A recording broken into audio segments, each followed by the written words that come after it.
This show is good, but it's also bad, and I don't know how I feel about it. I also realized I'm wearing the same shirt as last video, so yeah, let's get into it. Hello everyone, welcome back to my channel. My name is Ryan, and here today we are going to be discussing the new HBO Max show, Generation, spelled with a plus instead of a teen because it is an LGBTQ plus teen show. So that means it's made for me. Kinda. So a synopsis of the show is, it's Generation is a dark yet playful half hour following a group of high school students whose exploration of modern sexuality (parentheses, devices and all, close parentheses) test deeply entrenched beliefs about life, love, and the nature of family in their conservative community. So when I was doing research to see how other people felt about the show, I was looking at Rotten Tomatoes and I was looking at the audience score, and they gave it a 52%. And that's bad. However, when I was looking through it, I did see that there were some that were valid critiques of the show, because there are some valid critiques, but there are also just some, I don't know, I guess adults posting about how they didn't like the show, which is obviously not made for them, it's made for kids. And more specifically, it's made for queer kids and teens, I guess. Even though the show is TVMA, it's really only TVMA, I think, because of the language. There is a bit of nudity, and by bit, it's just there's two penises. One is seen in a photo, and then another one is seen in a locker room. But other than that, no reason for the show to not be TV-14, I guess. So let's talk about some valid critiques of the show, and obviously spoilers ahead, but this show has been around, or at least all the episodes have been out for at least 3 weeks. So if you haven't watched it, I guess go watch it. If you don't want to watch it and you want to stay for my review, let's get into it. However, before that, I would like to say this. So this show is created, or at least co-created by this girl, Zelda Barnes. When the pilot was written, she was actually 17 years old, and she's now 19. And so she co-created it with one of her fathers, Daniel, and then so this whole show is spearheaded by her father Daniel, her other father Ben, and then also Lena Dunham, and so that's kind of how this show came about. So obviously it's really good that young artists are getting into major platforms like HBO Max, for example, because most other big artists, if it's usually not in music, obviously film and then TV and Broadway, it's usually very small and very unnoticeable. But you can kind of see it usually around TikTok, depending on what TikTok's areas I guess you fall into.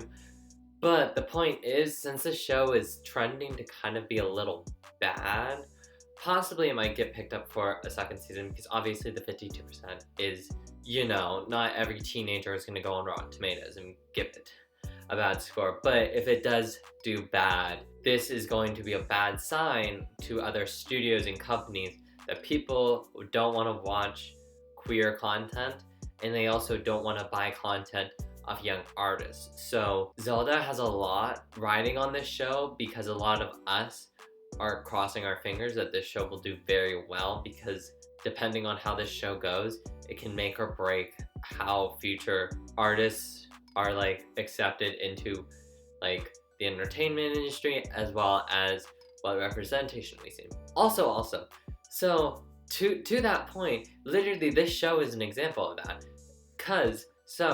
HBO's first ever teen drama was Euphoria. Obviously everyone knows that Euphoria, was really good. It got picked up for a second season, I think halfway through the first season. And so literally the fact that that show did really well was, I'm assuming, the reason why HBO and HBO Max picked up Generation, because it is very similar to Euphoria, because everyone's saying, oh, it's the new Euphoria. In my opinion, is it like Euphoria? Kinda. Euphoria is a lot darker, way darker. It's obviously a drama. This is more kind of a comedy, a teen kind of comedy coming of age thing. But that's a few things I wanted to say. So how this show turns out can really impact young artists in the industry, as well as how we're gonna see queer representation in the industry. So getting into the show, so the plot. The plot is not there. which really sucks. So this show, it's 2 parts. Like originally HBO Max had ordered 10 episodes, and then quarantine. So then HBO Max ordered 6 other episodes. So they dropped the first 8 kind of last month, and then I think later this summer they're gonna drop the other 8 because they're still filming. But in the first 8, there isn't that much plot. Yeah. Looking at the poster of this show, you can actually see. So there's 8 people. Turns out not all of them are main characters. Literally only one of them. The character in the show, Jay. So he is a side character who, yeah, we really only do see like a very teeny weeny bit of, and kind of don't really understand his character, why he's there. But then again, he's not shown up that much, so it's at least better than some of the other characters who are just there to be there and don't have a plot. A great example of this is the character Naomi. So in the show, Naomi is the sophomore girl. She has a twin brother, Nathan, who's bisexual. And while Nathan is doing stuff in the show, albeit it's not exactly great, she's just kind of whining. Like, she's just there to be there. She doesn't really have a plot. Like, in the first 2 episodes, her whole plot is giving her boyfriend a blowjob, but then she realizes that her boyfriend has been cheating on her with her brother. Yeah. So she doesn't really have a plot in the show. And so after those 2 episodes, she is there for like a good amount of time in each episode. And she usually is just kind of there to be kind of like sassy and cutting, I guess, a little bit. Similar with the other character, Ariana. I don't know why she's in the show. She never does anything. The only thing she does in the show is say homophobic things and use the excuse of, oh, my dads are gay, so I can use it. And then scare her dads during a school shooting. Or I guess a lockdown, because yeah. And then like the third thing she does is like give a speech about how her birth parents gave her to her dads. I don't know. She doesn't do anything. Again, she's also, similar to the character Naomi. She's just really sassy and cutting and pretty mean to the other characters. She does have like a minor plot where she hooks up with the character Nathan. Yes, the character Nathan does hook up with his sister Naomi's boyfriend, and then Naomi's best friend, Ariana. So, fun. Yeah. There's only really 2 characters who I think did well of this whole, like, mini plot, I guess you could say. So there's 2 characters in the show, Greta and then Delilah. So, Greta. So she's kind of interspersed throughout the show. Personally, I think she's my favorite character. We seem to, like, know a good amount about her so we can really understand her. And like when she is on screen, she's doing something, and when she's not on screen, she's not on screen because she's not doing anything. She's not on screen. And so that's like really good. Like, she is there, she's doing stuff. It's always fun to watch her. There's only like a small little scene which was kind of like really weird and boring, but it's fine. And then so the other character, Delilah. So she is this character who we really don't see in, like, we see in every single episode because she's in a flash forward scene, because, spoiler alert, she got pregnant 6 months prior to the beginning of the show. And so she is, I think it's 6 months prior, maybe it's a little less. So in the end episode, like, it's like all these flash forwards each episode of her literally giving birth in a mall bathroom. And so in the last episode, we actually kind of see her give birth, but then like in the 2 previous episodes, we actually see her doing stuff and we learn more about her character. Like in the 7th episode, she's trying to hook up with this guy. So that's like her whole plot, it's actually like kind of good to see her do something. Unlike her friend characters Ariana and Naomi, who kind of do nothing. but that's fine. So yeah, and then so she's giving birth, and then she doesn't want to have a kid because I think her character is like 16ish. So she wants to drop the kid off at like a fire station within 48 hours of birth because she cannot take care of a child as she is a sophomore in high school. Now, getting into the like two main characters, kind of, there's one obvious main character and another character who I think is a more or less main character. But so let's talk about the side main character first. So Riley.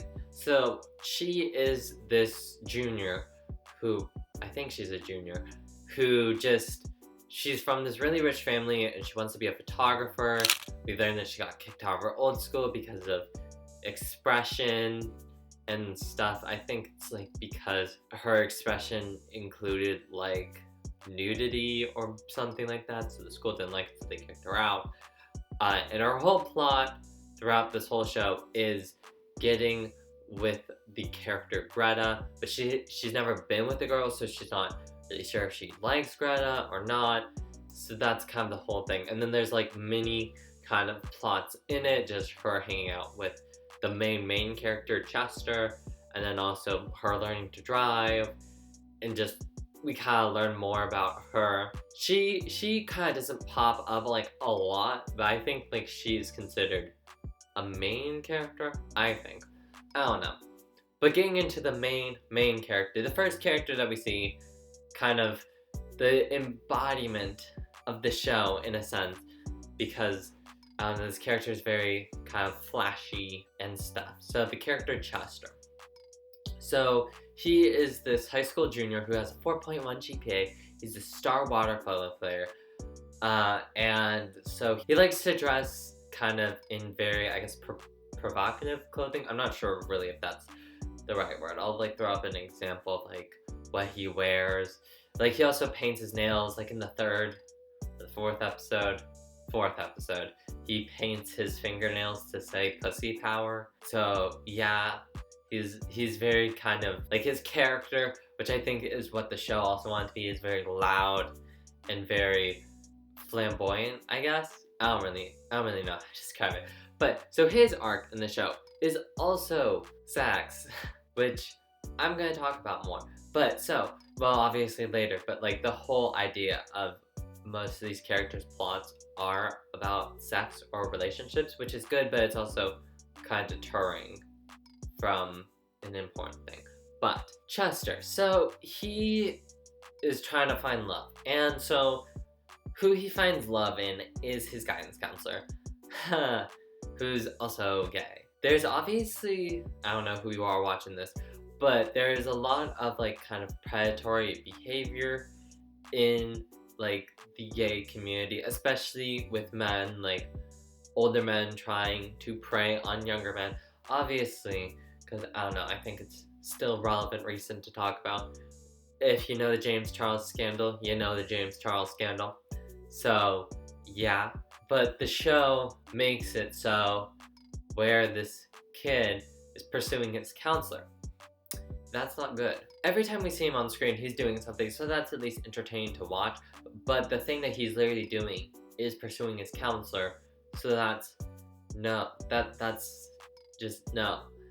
Because he could be doing so many other things. So I'm kind of sad that kind of the main plot line for the gay character is trying to find a boyfriend. Because, so I'll talk about more, as I said, like sex and relationships and plot arcs and stuff like that. But I think I heard this, maybe I'm misremembering, but the co-creator of the show, Zelda, she's like, oh, I wanted to create characters who are already open and out about their sexuality. I'm like, cool, that's great. And then she's like, oh yeah, every character, or every time you see a queer character on TV or a movie, it's solely about their sex. Or like sex, or getting a boyfriend, or coming out, or whatever. And I'm like, but you're doing the same thing. We do know more about Chester than the fact that he wants to have sex with his counselor. But if that is kind of the spotlight arc for him, it's not good. It's not good. Also, so I would like to say, as I talked about, there's characters like Naomi and Ariana who do absolutely nothing. This show should have more, like, really focused on some characters in each episode, because literally, my favorite episode was literally followed by my least favorite episode. Episode 3, Toasted, I think was a really bad, or no, not episode 3, episode 4, which was called Pussy Power, was a really bad and boring episode, because nothing happens. Nothing really happens in that episode. It's really boring. Nothing happens. So I genuinely forgot about that. And then the 5th episode, which I think is my favorite episode, which I think is a really good episode, it's called Gays and Confused. And gays as in Gays. It's like Dazed and Confused, but it's gay. All these titles of the show literally have like a queer pun, I guess. Except 7 and 8 and the pilot and episode 3. Okay, maybe not all of them. But so in that episode, in the episode Gays and Confused, we focus on 3 characters only: Greta, Riley, and Chester. Each of them have a main goal throughout that episode, and we really see these characters. They all got their own things, and I think it's a really good episode because we really get to see these characters. We're not flash into other characters. We're not dealing with other stuff. We're just staying with these three, that's 6, 3 characters, and we really know more about them. So I think that's like a really good episode. It's also written by Lena Dunham, and so she wrote the show Girls. I've watched some of the show Girls. It's literally supposed to be, I guess, like a Sex in the City reboot in a sense. I'm assuming because in the first episode, it's 4 white girls living in New York. Literally in the first episode, a character compares her life, I think, to Sex in the City, and then you can look at the characters and be like, oh, the main character's like the main girl from Sex in the City. Oh, that's the other character. That's the other character, and that's the other character. So I don't know what my point of that was, but Lena Dunham is a good writer, and so she made that episode really entertaining. But okay, let's get to the dialogue and the fashion of the show. So, dialogue.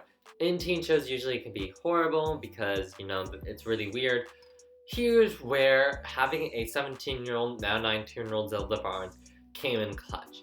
So she was an executive producer on the show, and I think she wrote 3 episodes. She wrote the first 3, and then she also wrote the story for the 8th episode, but someone else wrote the teleplay, and teleplay is like the actual script. Like, the dialogue in the show was great. It felt fluid, it felt real, like, which is obviously the point, and so I think they did a really good job with that. And then also, so the fashion in the show. So I kind of want to compare this to Euphoria, in a sense, like teen fashion, whatever, right? The fashion in Generation is astronomically better. And the reason that I believe that this is better is because the fashion in Euphoria, just like with the lights and stuff, is very surrealistic. It's very obviously unreal. And so it kind of, I don't know, the fact that in Generation they kind of wear cool stuff that I feel like I could like go to a store and buy made it just better, in my opinion.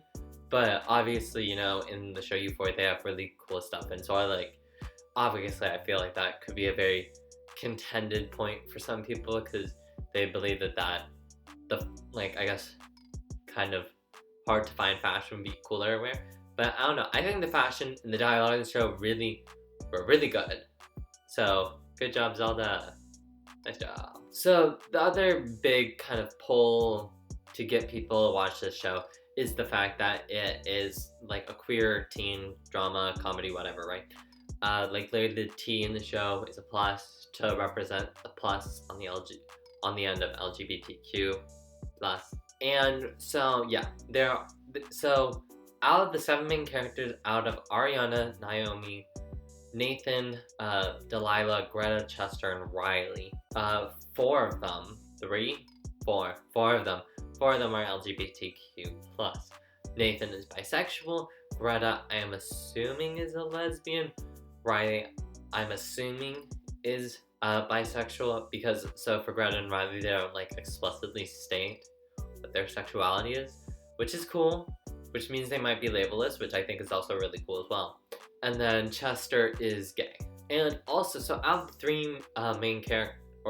4 main characters, who are gay. 3 of them are POC characters, which I think is really good as well, because obviously, it's very hard to find queer representation, and when you do, it's usually a cis white man. And in this show, 3 out of the 4 characters are not cis white men. Not seeing a cis white man as all the queer characters is obviously good, because it's showing representation. It's obviously saying, there's obviously more than that, which is great. However, though, okay, so even though there is representation in the show, it didn't feel like representation, I guess, to me personally. So I guess the character that I would relate to would be Chester, because he's gay, I'm gay, right? But here's the thing. So Chester in the show is not presented, but actually said that he is seen as a god by other characters. That's bad. Sorry, editing Ryan right here. He isn't actually called a god, but he is said by a classmate that he intimidates everyone, as you will see in this scene. Also, sorry for the bad audio quality. I'm sorry. You don't normally look like this. Yeah, I'm not in a real chatty, how you doing kind of mood right now. I can tell. It's good. You speak your mind and all. Who are you?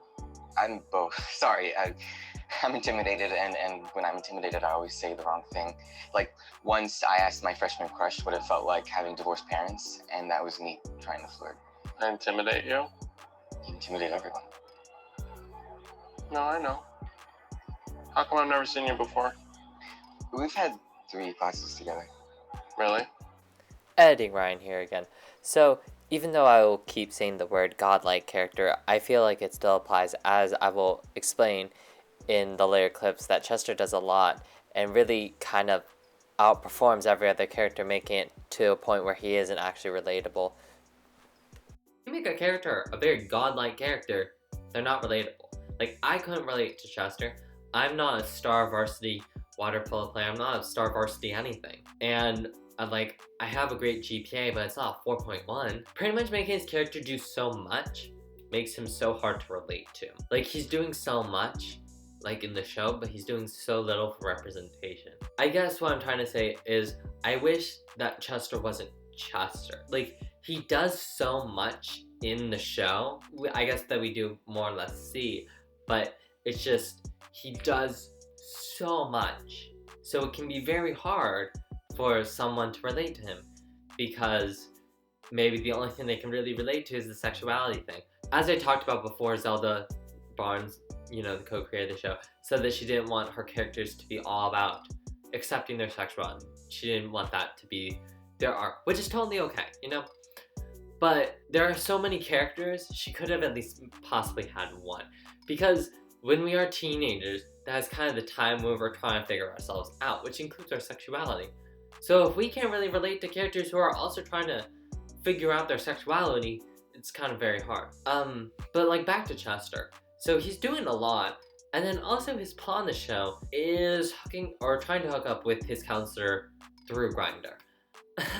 No. As I talked about before, they could have chosen so many plots. They could have chosen him maybe dealing with a fallout of a friendship, or trying to get a job, or trying to do something. But they gave him the plot of he's going to try to hook up with his counselor. It can be relatable, but I feel like they kind of went about it in an iffy way. Because all the characters are about sex. The only character who isn't LGBTQ+, who has a plot, is the character Delilah, but hers is giving birth, so in a sense it kind of does relate to sex. But none of these characters are trying to do anything else besides having sex, which is, in a sense, yes, that is true about high school. Some kids are just, trying to have sex, but that's not all kids, and so why are you making that all plots, I guess what I'm trying to say with this is, sex and stuff, having that as a plot is totally okay. I'm also kind of in the same boat with Zelda Barnes. I don't like shows where it's, the characters, dealing with their sexuality solely. If you ask me if Love, Simon or Love, Victor is, a good show, I'd be like, no, trash, bad, terrible. I guess the way that I would kind of, want to see is a character who is dealing with their sexuality, or, maybe trying to find a boyfriend or a girlfriend or a partner or whatever, right? But they're also doing other stuff. maybe they are, I don't know, they're trying to get a job, or they're maybe trying to get an internship, or maybe they're, I don't know, maybe they're trying to find something. I don't know. They should be able to do multiple things, which I think this is a good comparison to Euphoria. All the main characters, so Rue, Jules, Nate, Maddie, Cassie, Kat, and McKay, all the characters are in sexual relationships in the show, but none of that is the main focus of their character arc. Except, I guess, kind of for Cassie.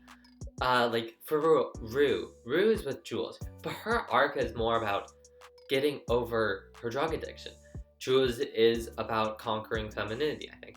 Nate is, I don't know, it's not sex though. Maddie is being in an abusive relationship, and then Kat is about kind of conquering her fear about herself and getting self-confidence. McKay's, I guess, McKay's is kind of about just getting a girlfriend. That's kind of maybe why his character fell a little flat, because I know a lot of people didn't like his character. But the point is, these characters do like go after sex and try to get into relationships and stuff, but they're also doing other things. Just like any other human, we are going for multiple things. There might be like a main thing, but we have other things, and that's what I really want. I want characters who are doing multiple things. So it obviously shows that their sexuality is not what defines them. It is one of the main things that makes them them. Also, on the representation points, the character Nathan, I already said he's bisexual. He's bad bisexual representation, I personally think, because as I said before, his whole character is about sex.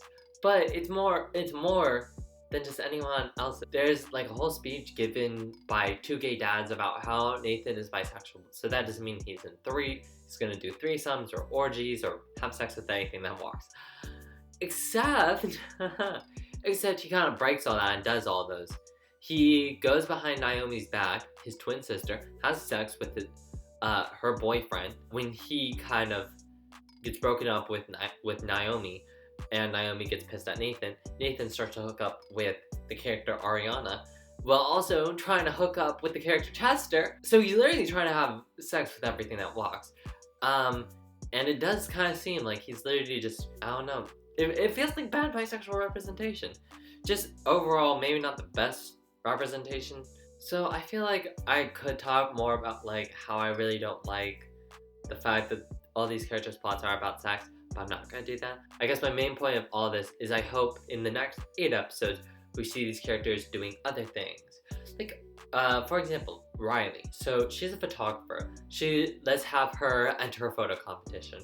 Chester, he's a water polo player. Let's have him try to win a thing.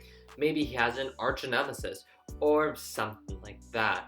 The character Greta, she has like a minor subplot, which I hope will kind of be more dealt with, but her mother was deported, but she's coming back soon, so maybe we'll see more of that. For the character Nathan, I don't know, we don't really know that much about him. For the character Delilah, I don't really know. It's not my job to figure out what these characters are doing. You know, it's the writer's job, and I really hope that they choose something that isn't sex. One of the things, though, that this show didn't talk about at all, which I think is really surprising, is mental illness. Obviously, as you can see, Gen Z cares a lot about mental illness, because it afflicts a lot of us. And then also same with like LGBTQ people, like we're more afflicted by mental illness than I guess our straight counterparts. So the fact that they didn't talk about it was a little weird. It was really surprising that they didn't talk about that. Because I feel like they could have. Maybe that can be what Nathan deals with. He's like, oh, I have depression or something. I don't know. Because we don't really see that much like representation on screen, as I'm talking about all this time, of characters who do have mental illness. Like, I guess the closest thing that we really did see was in the show Euphoria, the character Rue, she deals with like a lot of mental illness. So maybe they could do more with that. I don't know, I think my voice just cracked. And okay, one more thing about representation and stuff. So the character Jay, who I kind of talked about like a little bit, so the actor who plays him, Sidney Mae Diaz, is a trans man. The character Jay is a cis man. Obviously, that's good that Sidney is getting roles because, you know, usually when you have a trans actor, they usually can only get trans roles. You really don't see them getting cis roles, right? So obviously great that he got the role. However, I don't know, with a show that's like about gay kids, the fact that they chose to opt out of having a trans teenager is a little weird. Like, it literally, the characters in the show are LGB, done. There's no T, there's no trans teens in the show.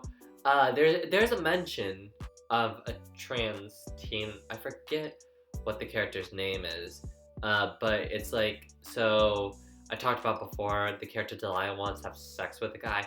That guy's sibling is trans, and that's why he's in the gay club, because he wants to learn more, so he can obviously be a more supportive brother, which I love that. Like, good job for Sidney for getting that role. I don't know, that just felt weird, I guess. We still have 8 more episodes, so maybe we'll see trans teen characters on the show, which I think is a good thing, because as I'm talking about for representation, we usually only see a cis white man. A cis white man, not cis. But yeah, so who knows? Maybe we'll see. Maybe we won't see. But I hope. Fingers crossed. Fingers crossed. Overall, the show is a good step in representation, because even though these characters, things are kind of really all about sex, and some of the characters are flat, they aren't intentionally made to be flat. So I respect that. And there are some characters who are not flat, so that's good. And then also, I'm just really happy that we're seeing younger artists get into like kind of, I guess, major streaming. So good job, Zelda.